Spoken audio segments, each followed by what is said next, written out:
예, 하나님은 사랑의 하나님이고 하나님은 긍휼의 하나님이시고, 그리고 또 제가 좋아하는 하나님은 약속의 하나님이시다 라는 사실을 우리가 많이 들어왔습니다. 하나님은 우리에게 어떻게 약속하시느냐? 일방적으로, 무조건적으로 약속을 하십니다. 갑자기 나타나셔서 내가 너에게 복을 주겠다.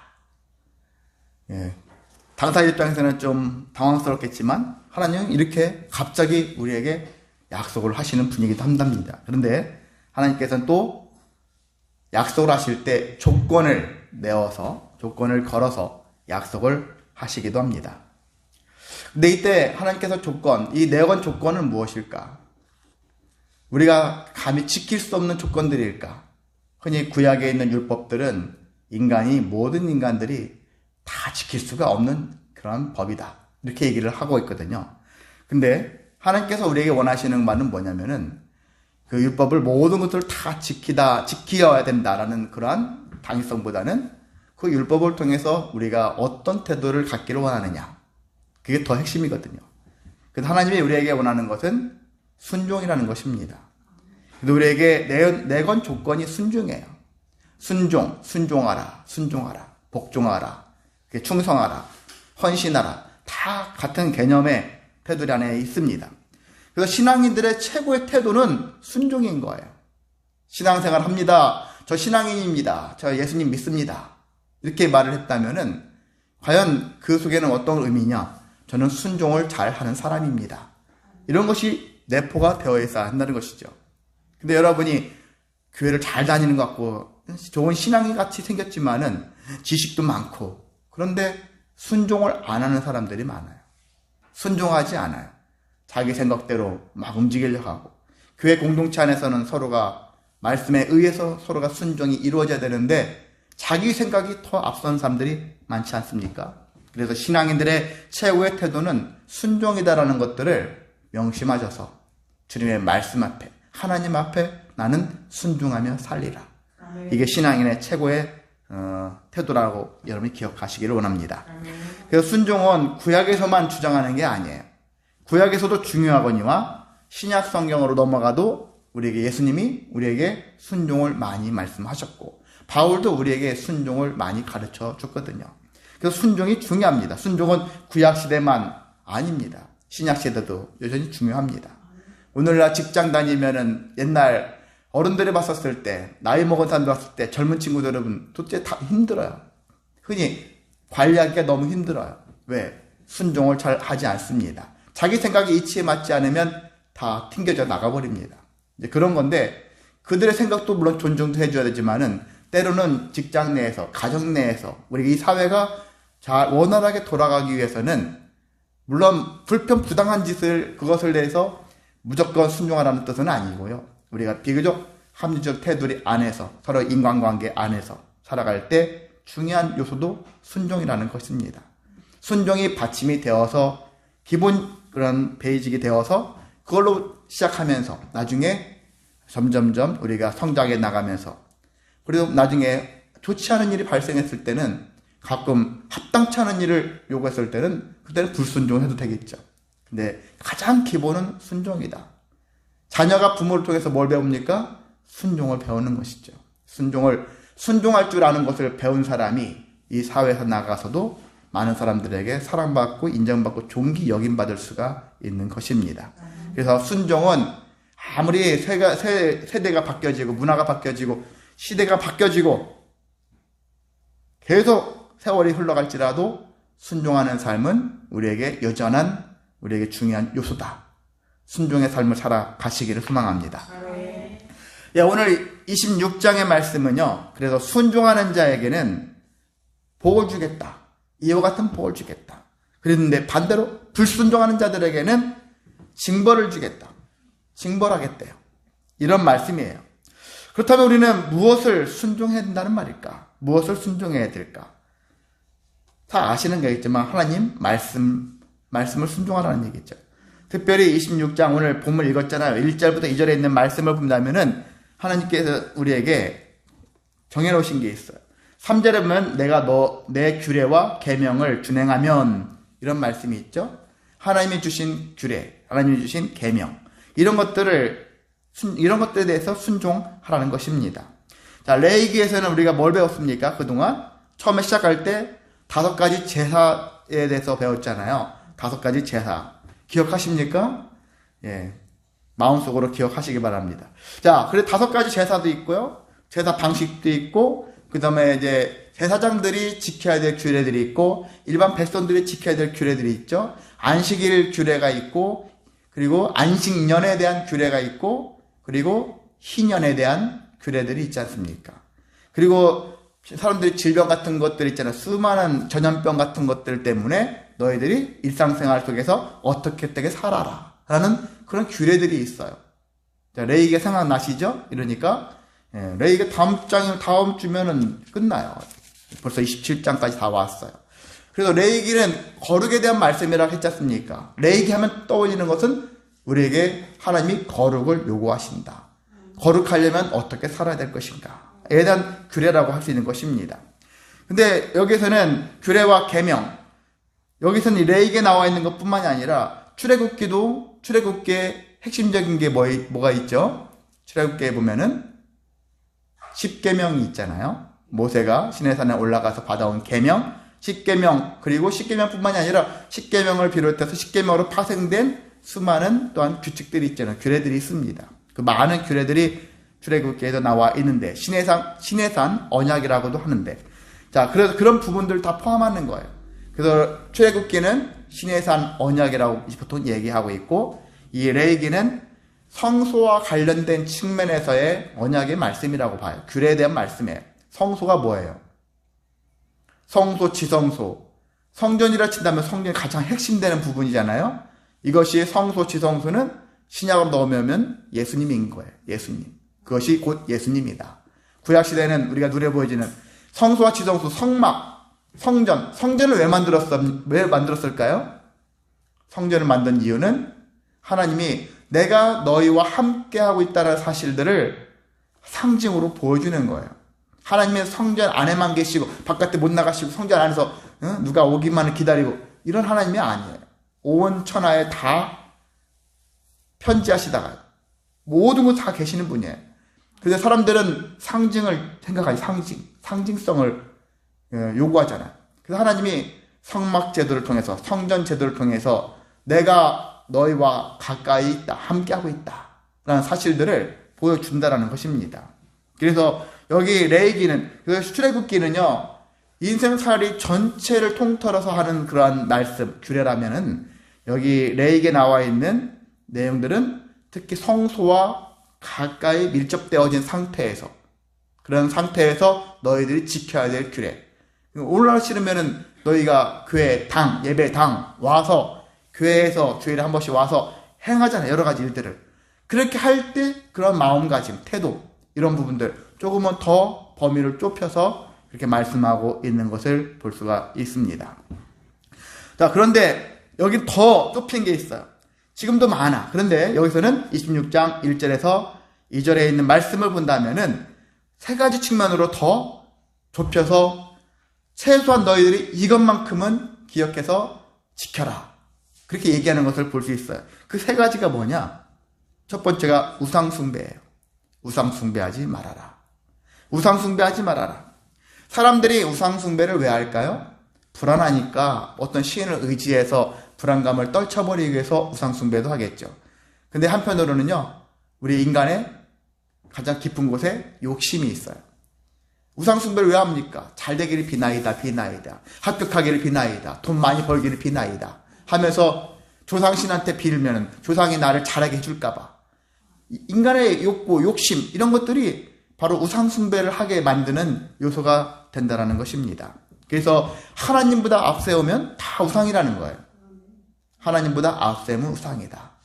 제가 제 자식들보다 하나님이 더 중요하다. 자식들도 엄마 아빠 사랑하지만 나는 하나님을 더 사랑합니다. 이런 태도가 중요해요. 근데 이렇게 했다고 해서 부모가 서운할 필요가 없습니다. 하나님을 정말로 뜨겁게 사랑하는 사람들은, 제대로 사랑하는 사람은 부모도 그 못지않게 사랑하는 것을 볼 수 있습니다. 그런 거예요. 여러분은 남녀 간에 뜨거운 사랑을 하면은 자기들밖에 몰라요. 부모는 안중에도 없고 자기 친구들도 안중에 없습니다. 자기들끼리만 정말 죽으라고 사랑합니다. 뜨겁게 사랑합니다. 다른 사람은 전혀 상관하지 않아요. 근데 하나님을 진정 뜨겁게 사랑하는 사람은 모두를 사랑할 수 있는 힘과 지혜와 능력이 더 풍성해진다. 모두를 사랑할 수 있는 힘이 생겨요. 하나님을 사랑하든지 하나님을 존경하든지, 하나님을 존경하는 사람은 부모도 존경하는 거예요. 다른 사람들도 존경할 줄 아는 거예요. 그리고 여러분이 하나님을 우선순위 한다는 것이 우리한테 손해가 아니에요. 그래서 안 믿는 사람들은 부모가 내 자식이 하나님한테 빠졌어. 아우, 안 되는데. 지금 공부할 때인데. 어디를 교회를 가. 그 시간에 공부해야지. 이렇게 하잖아요. 그 잘못된 생각을 하는 거예요. 그걸 모르니까. 하나님을 사랑할수록 이런 것들도 더 많이 하고. 그리고 자기에게 사명이 무엇인지를 알기 때문에 내가 목표, 목적, 이런 것들의 동기부여가 더 잘 될 수 있어요. 그냥 살아가는 게 아니구나. 하나님의 은혜를 생각하면서, 하나님의 주신 힘을 생각하면서 내가 조금 더 열심을 다할 수 있는 동기를 가질 수가 있다는 얘기입니다. 그래서 하나님을 믿는 것이 결코 손해가 아닌 거예요. 그래서 하나님을 최고로 여기는 게 제일 중요하다는 것입니다. 아멘. 우리 모두가 그렇게 되어지시기를 소망합니다. 아멘. 두 번째는요, 우상 숭배를 근절하기 위해서는 하나의 어떤 행위가 있어야 되는데, 그게 뭐냐? 여기서는 안식일을 지켜라는 거예요. 안식일을 지켜라. 안식일을 지키라는 거예요. 하나님 말씀대로 지키라는 의미죠. 안식일을 지켜내라. 그 안식일을 통해서, 그리고 세 번째가 뭐냐면, 이 안식일에 너희들이 그럼 뭘 할 건데? 안식일은 쉬어라. 그러잖아요. 쉰다라는 개념이에요. 종들이나 정말 없는 자들, 병약한 자들이 쉼을 얻는 그런 시간들이겠죠. 그들을 배려한 것도 되지만은 그들뿐만이 아니에요. 가진 자들은 배려 안 합니까? 하나님은 모두를 다 배려하는 거예요. 모두가 인간답게 살아가는 법을 하나님이 가르쳐 주시는 건데, 이 성소가 되시는 예수님, 오늘 우리 예수님이라고, 구약에는 그냥 성소라고 이렇게 할 수 있는데, 이 성소가 되시는 주님을 뭐 합니까? 경배하라는 거예요. 경외하라. 여기 경외하라고 돼 있죠. 2절에 내 성소를 경외하라. 그냥 단지 천막 쳐놓고 그냥 칸막이 쳐놨는데 그걸 무슨 사물한테 경외하라 하는 아니지 않습니까? 여기서 성소는, 그러다 앞서 말씀드린 것처럼 신약으로 넘어오면 예수님인 거예요. 주님이신 겁니다. 그래서 주님을 우리가 삼위일체로 놓고 본다면 하나님을 경외하라. 그리고 여러분이 들어오면 단순한 건물이잖아요. 예배당이잖아요. 교회당입니다. 그렇지만 이것은 우리 또 다르게 어떻게 의미를 갖고 있냐면 주님이 계신 곳이다. 주님이시다. 라고 할 수 있는 거예요. 그래서 그런 마음을 품고서 이 예배당을 또 단지 건물로서 경외가 아니라 주님을 만나는 그런 마음을 가지고, 주님을 경외하는 마음을 가지고 예배자가 되라. 라는 겁니다. 그렇게 해야지만이 우리가 많은 규례와 계명을 지키는 가장 출발선이 여기에 있다는 것을 오늘 말씀 가운데 깨달아야 하는 것입니다. 그러니까 다시 한번 어떻게 우리가 하나님의 규례와 계명을 지킬 수 있습니까? 모든 것도 다 일일이 기억하고 지킬 수는 없어요. 그런 능력이 없습니다. 대신 확실한 것은 하나님보다 앞세우지 말아라. 그리고 하나님의 날에, 주님의 날에 주님을 지키고, 주님의 날을 지키면서 주님께 온전히 주님을 영광을 돌려라. 경외하며 살아라. 이런 것들이 가장 기본이 토대가 되어져서 우리가 순종하는 삶의 시작이 여기서부터 흘러가야 한다는 것입니다. 자, 그런데 이제 여기서 이제 3절부터는 13절까지는 너희들이 순종하면은 이와 같은 복이 임할 것이다. 라는 말씀이 있어요. 크게 네 가지 정도가 나와 있는데, 4, 5절에 보면은요, 너희들이 철을 따라 너희들에게 비를 주겠다. 비가 무엇인데? 하늘에 내리는 비가 뭔데? 여러분도 햇볕도 있잖아요. 해가 있으면 작물이 잘 자라요. 해가 없으면 작물이 자랄 수는 없어요. 근데 해가 있고 작물이만 있으면 되느냐? 그렇지 않아요. 비가 있어야 됩니다. 물이 있어야 돼요. 그래서 여기 보면은 우리는 구체적으로 안 나와 있지만, 여기서 비는 하나님이 우리에게 뭐라고 하냐면은, 오늘 여기도 뭐라고 써 있죠? 써 있습니까? 무슨 비요? 이른 비. 돼 있죠? 이른 비 말고 또 무슨 비가 있습니까? 늦은 비가 있어요. 이른 비와 늦은 비. 그렇게 얘기하는데, 이른비니까 우리가 1, 2, 3, 4, 5, 6, 12달 있으면 이른비니까 앞에 달에 있구나 하는데 이스라엘은 반대라 했어요. 하루의 시작도 저녁 6시부터 하루의 시작이에요. 우리하고 생각 독특하죠? 성경이 그렇게 돼 있어요. 자, 이렇게 되어 있는데 이른비는 언제냐? 이른비는 10월 말에서 12월 초까지 내리는 비예요. 그리고 늦은 비는 3, 4월에 내리는 비예요. 그래서 늦은 비라 하는 얘기는 이제 마지막 추수를 앞두고 충분히 수분을 먹고 열매가 확 열려져야 되는 때 필요한 비 있잖아요. 그 비가 적당한 때 비가 다 내려서 열매가 쫙 맺기에 수확하기에 좋은 상태가 되어지게 한다는 것입니다. 이른비는 파종할 때 이제 씨앗을 뿌려가지고 싹이 나야 되는데 비가 와야 되잖아요. 이런 것들을 얘기하고 있어요. 그래서 철을 따라 내리는 비, 이 비는 어떤 것을 의미하냐면 결국 우리한테는 너희들에게 풍요를 선사하겠다. 풍요롭게 살게 해주겠다. 그렇게 약속을 하신 것이죠. 순종하는 자에게. 또 순종하는 자에게 6절에서 8절에는 너희들의 평화를 주겠다. 평화. 평화 많이 필요하죠. 가정에서도 필요합니다. 그렇죠? 부모 간에도 배우자 간에도 서로 싸우고 부모 자식 간에 싸우고 형제들 간에도 싸우고 평화가 멀리서 필요한 게 아니에요. 가장 가까운 데서. 그리고 우리 자신한테도 그래요. 내 자신도 내 안에서 얼마나 다툼이 심합니까? 이렇게 할까 저렇게 할까 막 안에서 씨름하잖아요. 이런 평화를 누려야지 되는데 하나님께서는 우리에게 평화를 주시는데 일단 이들에게는 겉에 드러난 평화를 보통 얘기는 여기서 구약에서는 얘기를 하고 있어요. 너희를 두렵게 할 자가 없게 하겠다. 그리고 칼든 자, 원수된 자들, 배적자들 이런 자들로부터 보호해주겠다. 그리고 심지어는 짐승들한테 해를 받을 수 있잖아요. 사나운 짐승들한테. 그 짐승들한테도 내가 보호를 해주겠다. 이렇게 그래서 너희들에게 진정한 평화를 얻게 해주겠다. 이렇게 얘기를 합니다. 신약시대에 오면은 이것이 단순하게 그냥 육체적으로 눈에 보여지는 평화가 아니라 예수님으로 말미암은 진정한 평화를 다시 한번 말씀을 하십니다. 자, 9절과 10절은 번성하게 해주겠다. 번성케 하겠다. 창대하게 하겠다. 우리는 오늘날 자식을 안 낳으려고 하잖아요. 자식 낳는 것은 마치 자식 낳으면 인생이 저주받은 같은 인생을 사는 것 같은 느낌이 들어서인지 몰라도 결혼할 때 요즘에 애를 안 낳는 것을 무슨 목표로 삼듯이 살아가는 사람들이 있는데 번성이 참 중요한 일이거든요. 번성하는 일, 그리고 그걸로 또 창대하게 되어 있는 일, 이런 것들을 해주시겠다는 이야기입니다. 성경은 뭐라고 표현하고 있냐면은 묵은 곡식을 먹다가 새 곡식을 거둠으로 묵은 곡식을 치우게 된다. 말이 어렵지만은 우리가 그렇잖아요. 묵은 곡식을 지금 먹고 있어. 추수인데 새로운 곡식이 생겼어요. 그럼 묵은 곡식을 여러분이 먹습니까? 새 곡식을 먹습니까?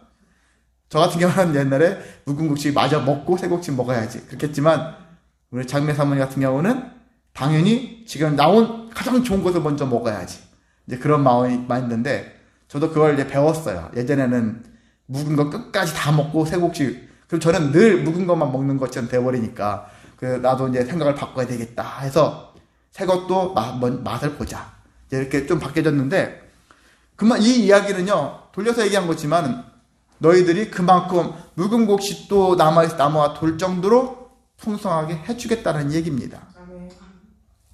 그렇게 또 11절과 12절은 어떤 말씀이냐면 내 장막을 너희 중에 세우겠다. 이게 복이래요. 내 장막을 너희 중에 세우겠다. 여러분은 이게 복이라고 생각이 듭니까? 앞에 있는 것은 이해 가요. 이른 비를 주시고 늦은 비를 주시고 평화를 주시고 번성하고 창대하게 되고 아멘 아멘 아멘. 그런데 내 장막을 너희 중에 세우겠다. 뭐지? 이건 뭐지? 나를 감시하려고 하나? 그게 아니라는 거예요. 내 장막을 너희 중에 세우겠다. 장막을 아까 말씀드린 거예요. 임마누엘 하나님을 의미하는 거예요. 내가 너와 함께 한다는 사실들을 너희가 알게 한다는 얘기죠. 그랬을 때 마음의 평안이 있고 위로가 있고 회복이 있고 충만해질 수 있고 주님 때문에 주님이 나와 함께 하셔. 이런 생각이 우리가 쓰러지지 않을 수 있다는 것입니다. 아멘. 자, 이게 신약 시대로 보면 어떻게 됐습니까? 내 장막을 너희 중에 세우겠다. 내 장막이 뭐야? 장막. 예수님. 예수님이 우리 안에, 하나님의 예수님을 우리 안에 세우시겠다. 아멘. 예수님이 성전이잖아요. 그리고 곧 우리도 예수님 때문에 성전이 되어졌다. 하나님이 이렇게 하심으로 인해서 우리가 예수님과 하나님과 계속 함께한다. 동행한다. 이것이 우리에게 복이라는 것입니다. 아멘. 주님이 계시면 내가 의롭게 살아가겠죠. 의롭게 살려고 하겠죠. 죄를 짓지 않으려고 합니다. 그리고 불쌍한 사람, 어려운 사람 보면 도우려고 할 거예요. 그리고 하나님을 경외할 겁니다. 주님이 내 안에 계신데 마땅히 그렇지 않겠습니까? 그래서 제대로 된 인생을 살아갈 수 있는 거거든요. 이것이 복인 거예요. 수많은 사람들이 불법을 행하고 잘못돼서 지금 막 불법을 해서 돈을 엄청 벌었는데 나중에 다 걸려가지고 압수당하고 감옥 가고 인생의 말로가 그렇지 않습니까? 그게 중요한 게 아니거든요. 하나님과 함께 하게 되어져서 온전히 제대로 거룩하게 살아가는 삶이 복된 삶이다. 아멘. 이것을 우리가 기억하셨으면 좋겠습니다. 아멘. 자, 이제는 이제 불순종으로 인한 징벌. 이게 14절부터 45절까지니까 되게 긴 절을 통해서 불순종했었을 때 이런 징벌이 임한다. 이야기가 나와 있습니다. 자, 사람들이 불순종을 왜 할까요? 불순종을 하는 이유는 간단해요. 그 뭐냐면 14절에 나와 있죠. 너희가 내게 뭘 하지 않는다?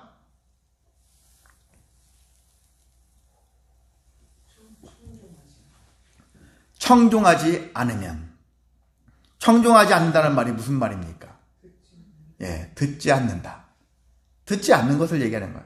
안 들어. 있잖아요. 부모가 자식한테 뭐라 하는데 안 들을 거야.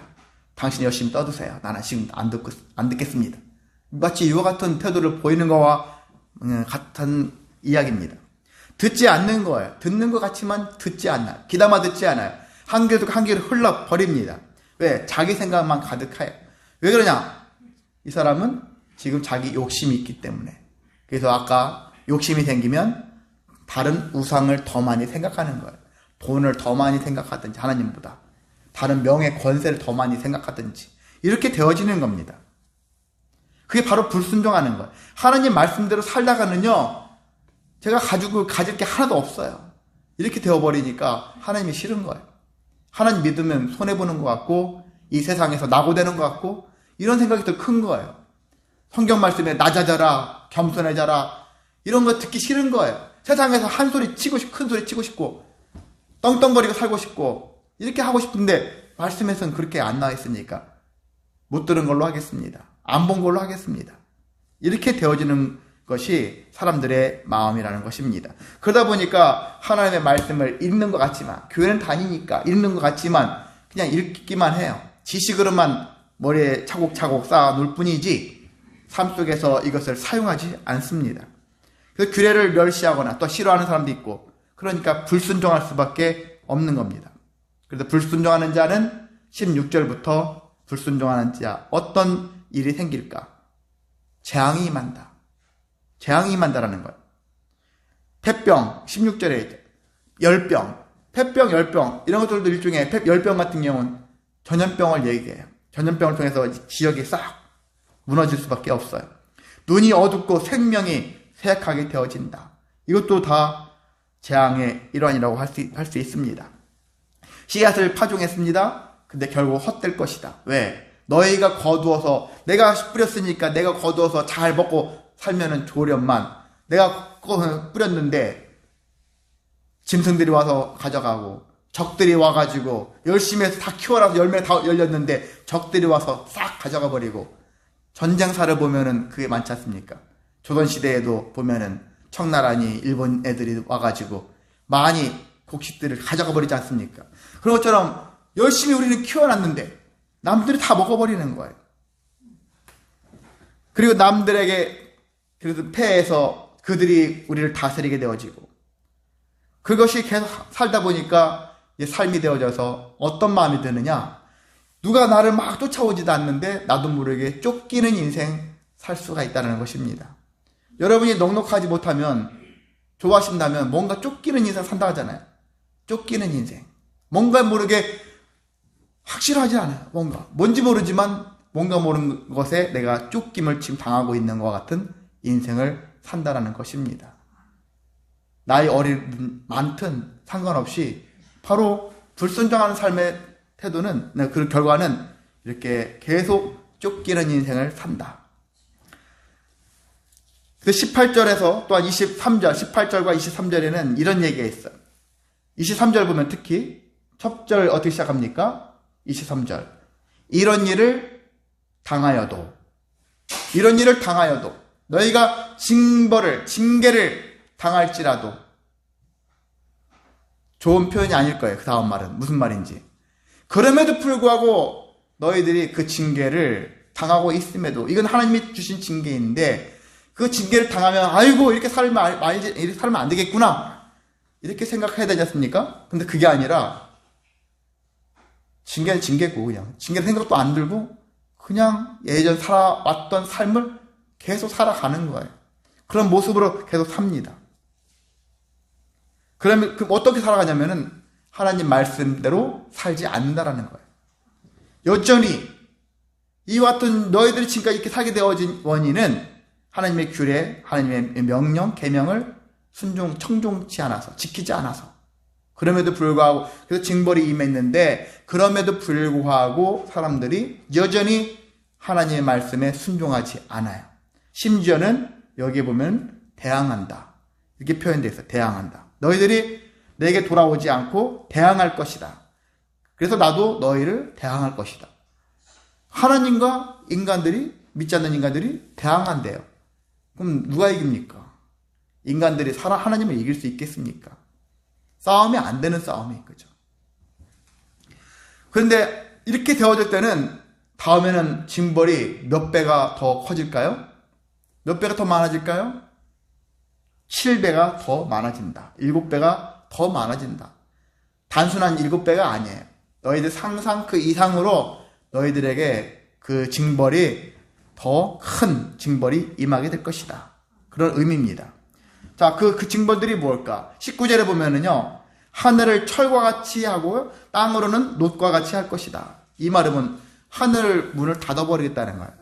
철로 딱 데워진 것처럼. 그러면 뭐가 안 내립니까?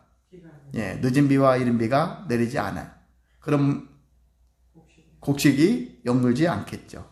끝나는 거예요. 땅은 놋과 같이 되겠다. 메마른 땅이 되어질 것이다. 그렇게 해서 더 이상 열매 맺지 않아요. 먹고 사는 것이 힘들어지겠죠. 20절에 보면은 너희들이 아무리 수고할지라도 헛된 일이 될 것이다. 헛짓거리가 된다는 얘기예요. 왜? 땅은 소산을 내지 않고 나무는 열매를 맺지 않을 거니까. 29절로 넘어가면 기근이 심해져요. 기근이 심해지면은 이제 먹고 살 게 없는데 사람들이 급기야는 무엇을 먹느냐? 자기 자녀들을 먹는다라는 거예요. 자녀들을 먹는 거예요. 인간들이 얼마나 무식한 줄 아시겠죠? 여러분이, 우리 가끔 집안에서 가끔 그런 비슷한 얘기도 하거든요. 우리가 저 어디 비행기 타고 떨어져 추락했는데 영화에 다 나오잖아요. 우리 가족만 있어. 그랬을 때 먹을 것이 없는데 생명을 유지하기 위해서, 그래, 가족의 살을 먹을 수 있느냐 없느냐 막 그런 얘기를 했는데 가족의 살을 먹지는 못한다는 거죠. 내 얘기로는. 그런데 여기는 가족의 살을 먹겠다라는 거예요. 부모된 자들이 차라리 내 살을 먹어라, 그럴 줄 알았는데 그게 아니에요. 부모들이 더 악랄해요. 자식을 잡아먹자. 그 일이 실제 발생했습니다. 그 열왕기 하 6장에 보면은 이런 얘기가 있어요. 아람이라는 곳에 아람이 침략을 해가지고 성을 에워쌌어요. 시간이 지날수록 먹을 것이 떨어졌어요. 먹을 것이 없으니까 우리 어른들이 하는 짓이 자식들을 잡아먹자. 오늘은 누구 잡아먹을까? 그래서 한 여인이, 야, 네 아들 오늘 잡아먹자. 오늘 잡아먹고 내일은 우리 아들 내줄 테니까 일단 오늘은 네 아들 잡아먹자. 그래서 그 아들 잡아서 먹었어요. 다음날 됐습니다. 근데 내놓기로 한 이 아들이 없어졌어요. 여자가 숨긴 거예요. 사람들이 막 아들 내놓으라고. 이 이야기가 열왕기하 6장에 나와 있어요. 그냥 그럴 것이다가 아니라 실제 역사적으로 있었던 이야기라는 것입니다. 35절, 39절에는 이제 그렇게 해서 자식까지도 잡아먹고 했던 사람들이 살아남을 수 있어. 어떻게 용케 살아남았습니다. 그래서 살아남은 사람들은 와, 우리가 승리자야. 그렇게 할 거냐? 아닙니다. 이들은 무엇이 남아있을까요? 일종의 트라우마가 남아있어요. 트라우마가 있어요. 공포에 시달리게 되어져요. 이와 같은 일을 또 당할 수 있을 것 같은 그런 공포심에 사로잡힐 수 있습니다. 그래서 깜짝깜짝 잘 놀라라는 것 같은 인생을 산다라는 거예요. 바람에 이파리가 싹 날려도 이파리 소리만 들어도 부시럭부시럭 소리만 나도 뭔가 모르게 막 도망부터 가는 거예요. 쫓는 자가 없어도 막 엎드러지게 되어지고, 그래서 남은 삶이 불행해지고 두려움 속에서 죽어가는 것이 남은 자들의 삶이기도 하다. 그러니까 다 이와 같은 모든 일들은 왜 생깁니까? 하나님의 말씀대로 계명대로 준행하지 않아서, 순종하지 않아서. 자, 이 말씀을 보면은요, 순종하는 내용과 불순종하는 내용들을 보면 불순종 내용이 훨씬 많아요. 그만큼 우리 인생들은 순종보다는 불순종하는 일들이 너무나도 많다는 것을 간접적으로 알 수가 있습니다. 그래서 이와 같은 순종과 불순종의 일들은, 특히 불순종의 일들이 계속 이스라엘 역사, 그 뒤에 보면은 이사야부터 쭉 선지자들 얘기 나오지 않습니까? 그 오랜 시간을 통해서 수천 년에 걸쳐서 이스라엘 백성들이 계속 이와 같은 죄를 범하는 거예요. 하나님께서 너에게 순종해야 되는데 순종을 외면하고 불순종의 일들을 자꾸 계획하고 실천하고 있다는 것입니다. 그래서 이스라엘이 최종적으로는 멸망했죠. 그래서 북쪽 이스라엘이 먼저 멸망했고, 그리고 남쪽 이스라엘이 후에 멸망을 했습니다. 그렇게 다 멸망하게 되어서 말씀대로 성취가 되었더라. 안타깝지만 말씀대로 성취가 되었어요. 그래서 우리는 어떻게 생각합니까? 그러면 그것이 끝났냐? 성경 말씀이 여기까지 끝나고 우리 옛날 얘기 들은 겁니다. 자, 알았죠? 이게 아닌 거예요. 오늘날에도 우리는 이것이 계속되고 있다는 거예요. 앞으로도 계속될 것이고, 역사가 있으면 역사 속에서 배워야 되잖아요. 성경도 역사잖아요. 성경 역사를 통해서, 하나님의 역사 속에서 우리가 순종과 불순종의 이 역사를 통해서 배워야 될 건 배워야 되고, 오늘날 내가 하지 못하는 것, 잘하는 것, 이런 것들을 잘 판단해서 하나님 뜻대로 살아내야 되는 것이 우리에게 주어진 일이라고 할 수 있는 것입니다. 그래서 하나님은 그런데 어떤 하나님이냐? 다시 기회를 주시는 하나님이다. 다시 기회를 주시는 분이에요. 그럼에도 계속해서 한 번만 자꾸 기회를 주시는 분이에요. 계속 주시진 않을 거예요. 주님의 날이 되기 전까지는 계속 기회를 주십니다. 기회를 주시는 이기 때문에 그 기회를 주셨을 때 우리는 또 앞서 이런 일을 당하여도 해가지고 아무런 변화가 없이 살아가면 안 되고, 이제는 정말 변화된 모습으로 살아가야 되겠구나. 어떻게 살아가고요? 40절, 41절 이 말씀이 있거든요. 40절에는 죄악을 자복해라 라는 거예요. 죄악을 자복해라.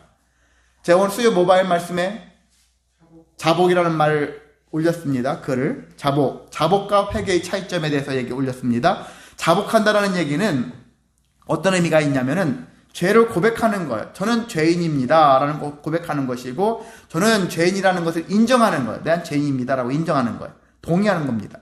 그리고 앞으로는 죄를 짓지 않도록 노력하겠습니다 라고 앞날에 대한 어떤 약속의 말들을 하는 게 자복의 마음이에요. 자복의 태도입니다. 근데 자복이 곧 회개냐? 회개가 아닌 것이죠. 자복으로부터 시작해서 회개로 이어져야 되는데, 회개가 뭐냐? 회개는 행위로 드러나는 거예요. 아, 이렇게 했는데 내가 앞으로 제대로 살기 위해서 그렇게 모든 지금까지 해왔던 삶의 습관들, 태도들 있잖아요. 다 뜯어 고치는 거예요. 다시 하자. 새롭게 하자. 여러분이 뭔가 야구선수가 타격이 자꾸 안 좋아요. 그럼 다시 고쳐야 되죠. 그 타격 폼은 도무지 안타를 칠 수 없어. 그 타격 폼을 뜯어 고쳐야 해요. 새로 다 뜯어 고쳐야 되지 않습니까?